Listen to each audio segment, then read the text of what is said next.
말씀의 제목을 다 함께 따라해 주시길 바랍니다. 그 하나님이 내 하나님입니다. 그 하나님이 내 하나님입니다. 여러분, 꿈은 무의식과 의식의 상호작용이라고 합니다. 꿈을 해몽해주는 많은 사이트가 있습니다. 그 사이트에 들어가면은 이런 말이 적혀 있습니다. 꿈을 통해서 자아를 발견할 수 있다.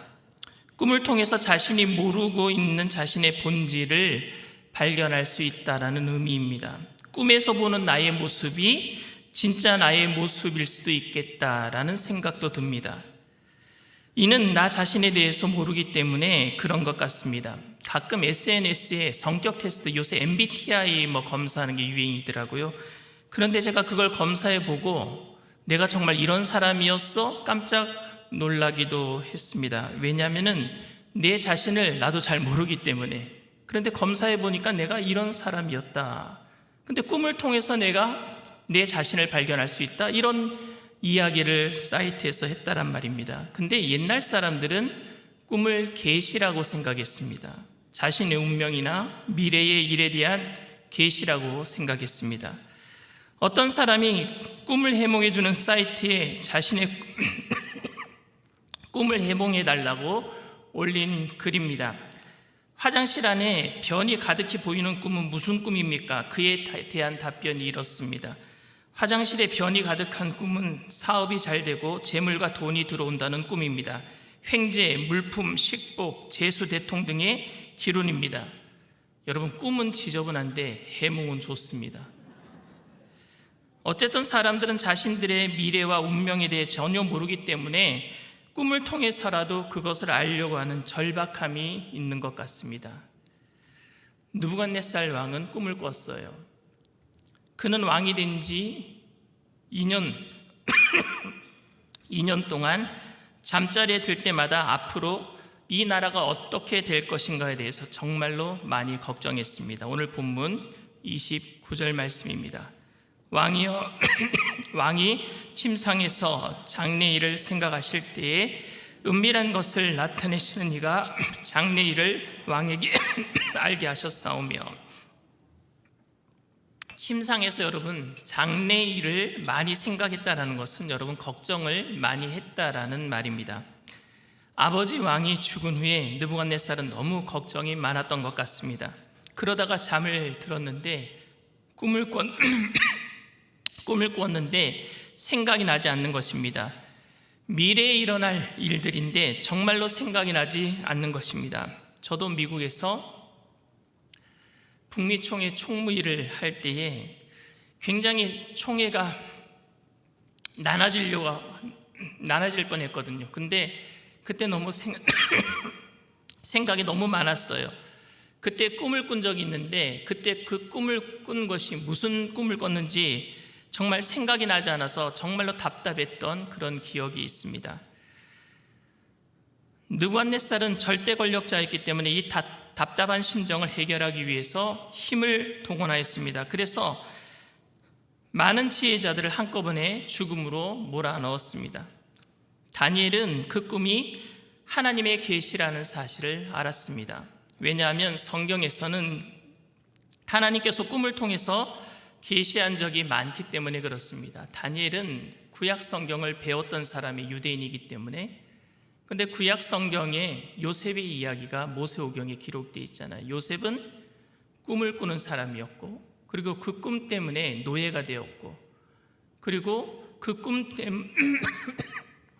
꿈을 바로의 꿈을 해석해 줌으로 말미암아서 애굽의 총리 대신이 되었다는 사실을 성경 공부를 통해서 미리 알고 있었습니다. 마찬가지로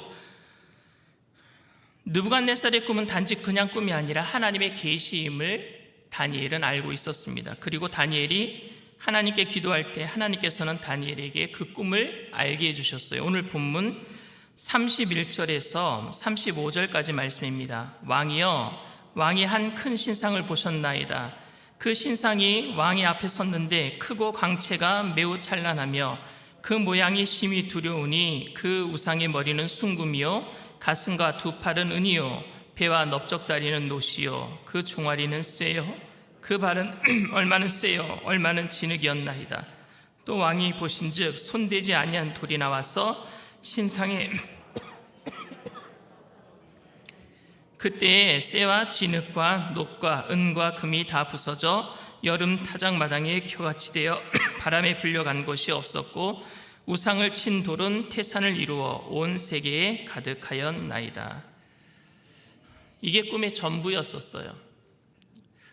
느부갓네살이 생각하기에 그냥 개꿈이라고 생각해도 아무 문제가 없을 꿈이었었습니다. 이 꿈은 느부갓네살이 죽고 난 다음에 일어날 일들이니까 그래요. 느부갓네살이랑은 전혀 상관이 없는 꿈이었습니다. 그리고 우리와도 상관이 없는 꿈입니다. 왜냐하면 이거는 예전에 일어난 일이었기 때문에. 그리고 느부갓네살에게도 이 꿈은 10년 이후에 일어날 일이 아니라 몇백 년 이후에 일어날 일들입니다. 느부갓네살의 나라는 황금머리라 그랬어요. 황금머리, 바벨론을 얘기합니다. 그리고 그 다음에 오는 나라가 은으로 된 가슴과 팔이에요. 이건 페르시아입니다. 메데와 파사를 얘기합니다. 그리고 그 다음에 올 나라가 뭐냐? 동으로 된, 노수로 된 배와 넓적다리예요. 이건 그리스를 얘기합니다. 그리고 그 다음에 오는 나라가 쇠로 만들어진 종아리, 이건 로마를 의미합니다. 그리고 그 다음에 오는 나라가 쇠와 진흙으로 만들어진 열 발가락이에요. 이건 열방들, 오늘날로 얘기하면 뭐 유럽이라고 얘기하는 사람들도 있습니다. 그런데 그 신상이, 그렇게 만들어진 신상이 사람의 손으로 다듬지 않은 모퉁이 돌 얘기예요. 이 예수님입니다. 그 돌이 날라와서 발가락을 치니까 그게 다 부서져서 다 그 모퉁이 돌 앞에 예수님 앞에 절하더라라는 그게 꿈이에요. 전 세계는 결국 예수님 발 앞에 무릎 꿇게 될 줄 믿습니다.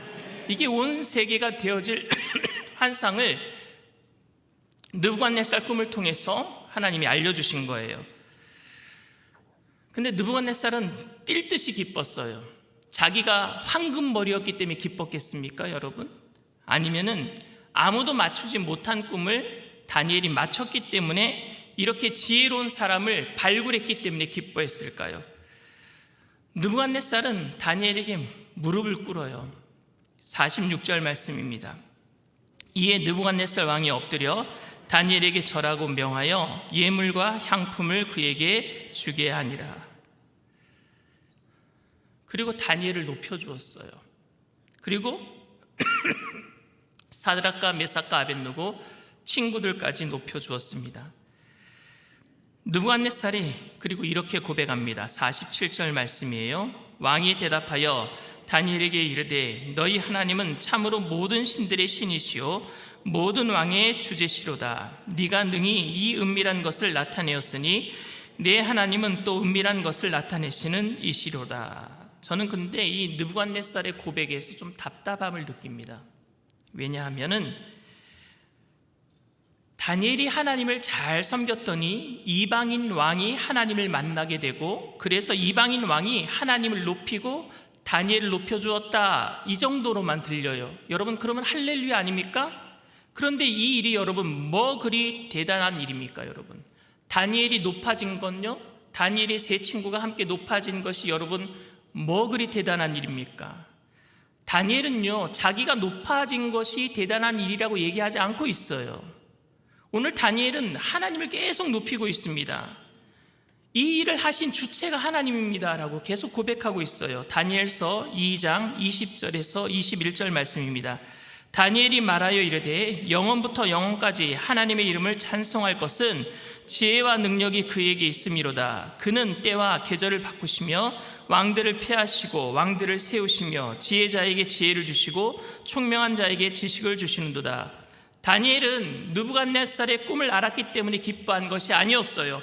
역시 하나님께서 왕을 세우시고 왕을 폐하시고 역사의 주관자가 되시는구나. 하나님께서 바벨론도 세우시고 바벨론도 폐하게 하시고 페르시아도 세우시고 페르시아도 폐하게 하시고 그리스도 세우시고 그리스도 폐하게 하시고 로마도 세우시고 로마도 폐하게 하시고 역사의 주관자가 하나님이시구나. 이것 때문에 다니엘은 기뻐했단 말입니다. 그래서 다니엘은요 느부갓네살에게 이렇게 얘기합니다. 28절 말씀이에요. 오직 은밀한 것을 나타내실 이는 하늘에 계신 하나님이시라. 그가 느부갓네살 왕에게 후일에 될 일을 알게 하셨나이다. 왕의 꿈 곧 왕의 침상에서 머릿속에서 받은 환상은 이러하나이다 라고 자신 있게 말할 수 있었던 것입니다. 그런데 이에 반해서 느부갓네살은 26절에 이렇게 얘기합니다. 왕이 대답하여 벨드사살이라 이름한 다니엘에게 이르되 내가 꾼 꿈과 그 해석을 네가 능히 내게 알게 하겠느냐 하니, 여러분, 꿈을 알아맞힐 사람은 아무도 없다라는 것을 느부갓네살도 알고 있었습니다. 이에 대한 다니엘의 대답은 내가 아니라 하나님이 하십니다라는 거예요. 내가 아니라 하나님이 하시는 것입니다. 철저하게 다니엘은 자기 자신을 드러내지 아니하고 하나님만을 드러내고 있습니다. 그래서 느부갓네살은 하나님의 하신 일 사실을 알고 다니엘에게 절하고 겸손하게 그 하나님을 찬양한 것입니다. 그런데 안타까운 것은 우리는 이 사건을 통해서 다니엘이 출세한 것에다가 포커스를 맞출 때가 많다라는 것입니다. 그런데 느부갓네살은 이 사건으로 하나님을 믿고 변화된 게 아니란 거예요. 그는 인격적으로 하나님을 만나지도 못했고, 그래서 하나님을 자신의 하나님으로 받아들이지도 않았습니다. 그냥 그저 그런 꿈을 마친 다니엘 때문에 다니엘이 믿는 하나님이 놀라울 뿐이었어요. 감탄할 뿐입니다. 그래서 하나님을 못 만났기 때문에 그 다음 장 다니엘 3장에 가면은 느부갓네살이 무슨 일을 한 줄 아십니까? 꿈에서 본 금신상을 두라 평지에다 세워버려요. 30m 우상을 세워버립니다. 그게 느부갓네살이 한 일이에요. 여전히 느부갓네살은 인생의 주인이 누구예요? 하나님이 아니라 자기 자신이었어요. 여전히 주인은 자기 자신이에요.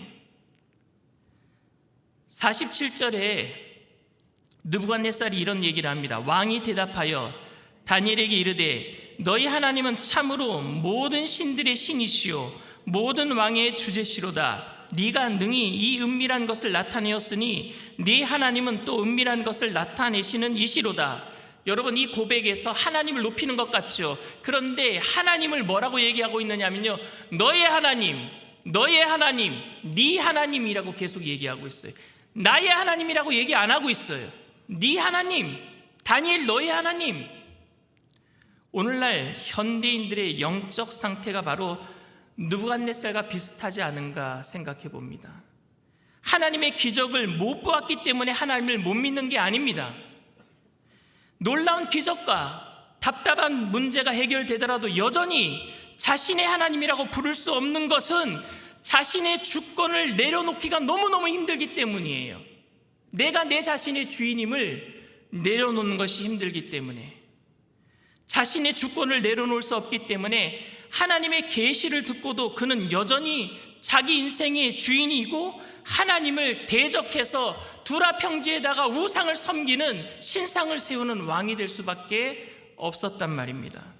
우리가 진정으로 위로를 받아야 할 것은 다니엘이 총리가 되었기 때문이 아닙니다.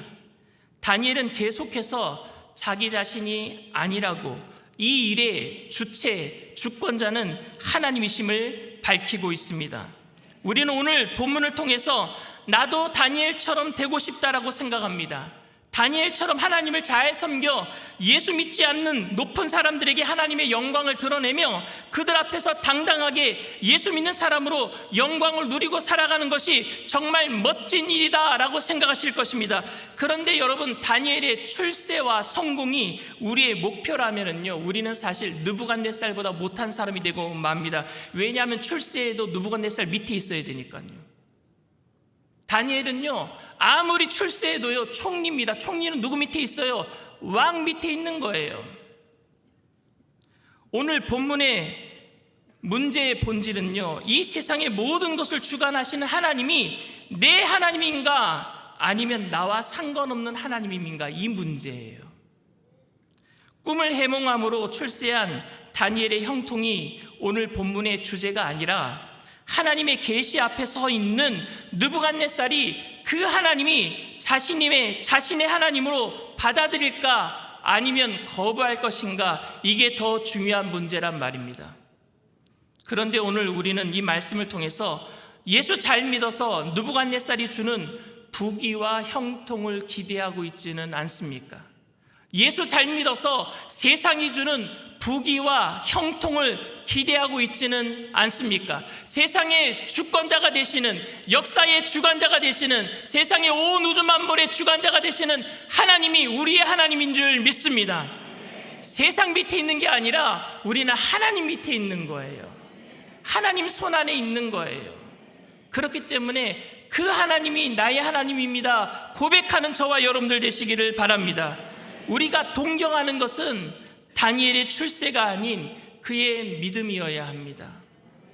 만약에 여러분들이 세상이 바라는 성공적인 인생을 살고 있는데 하나님을 모르고 있다면, 아니면 출세하지는 못했지만 하나님을 알고 신실하게 살고 있다면, 둘 중에 여러분 무엇을 선택하시겠습니까? 어떤 분들은 출세도 좋고요, 출세도 하고 믿음도 좋고 이렇게 얘기를 합니다.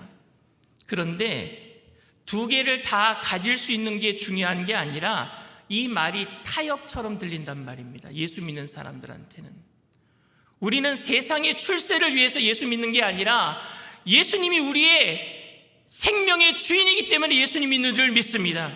예수를 믿을 때 부수적으로 다가오는 게 영혼이 잘 되고 범사가 잘 되고 강건한 복인 줄 믿습니다. 그런데 이 주객이 전도가 되면 안 돼요. 바뀌면 안 돼요. 우리의 주권자가 되신 하나님께 우리의 삶을 드린 사람들은 날마다 죽든지 살든지 흥하든지 망하든지 성하든지 쇠하든지 주님께서 나의 하나님입니다 고백해야 될 줄 믿습니다. 중요한 것은 하나님이 나의 하나님이 되신다는 사실입니다. 오늘 저는 이 수요 예배에 나오시는 모든 분들이 진정으로 하나님을 주인으로 삼고 그 하나님이 나의 하나님입니다 고백하게 되시기를 주님의 이름으로 축원을 드립니다.